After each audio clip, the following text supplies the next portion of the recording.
আমরা নির্ণয় স্বাক্ষরকারী সিলেট বিভাগীয় সড়ক পরিবহন bus minibus coach truck pickup খাবার ভ্যান সিএনজি ইমাল এগুনা অপাতর সংশ্লিষ্ট ব্যবসায়ী মালিক শ্রমিক ঐক্য পরিষদের নেতৃবৃন্দ বাস্তবা দাবিতে সিলেট জেলার মালিক শ্রমিকদের কর্মবিরতি সহ নানান কর্মসূচি চলমান রয়েছে, কিন্তু জেলা প্রশাসকের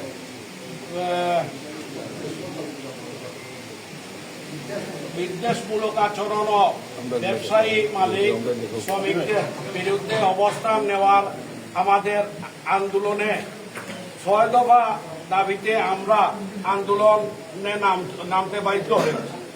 প্রিয় সাংবাদিক ভাইরা, বিগত ফ্যাসিস্ট সরকারের আমল থেকে অদ্যাবধি পর্যন্ত সিলেটের গণপরিবহন, পণ্য পরিবহন ও পাথর সংশ্লিষ্ট ব্যবসায়ী মালিক শ্রমিকরা বিভিন্নভাবে বঞ্চিত অবহেলিত।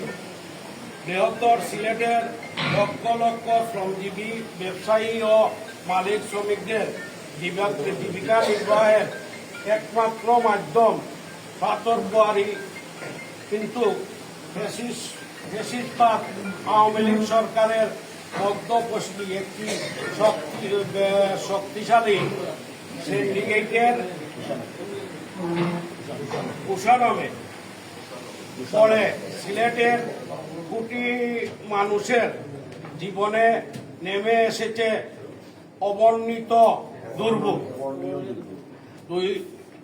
2018 সালে বন্ধ করে দেওয়া হয় সিলেটের সকল পাথর কোয়ারি সমূহ, ফলে কেটে খাওয়া মানুষের জীবন নেমে আসে যে চরম দুঃখ দুর্দশা।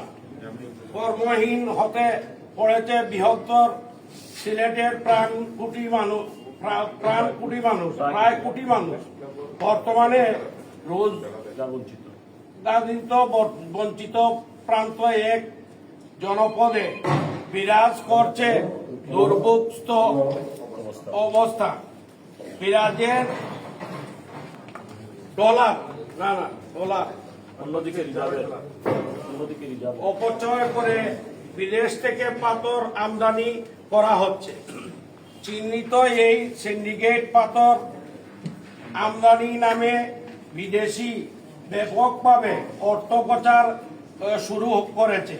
বিগত 7 বছর এই অপশক্তি সিন্ডিকেট পাথর আমদানি নামে আমাদের জাতীয়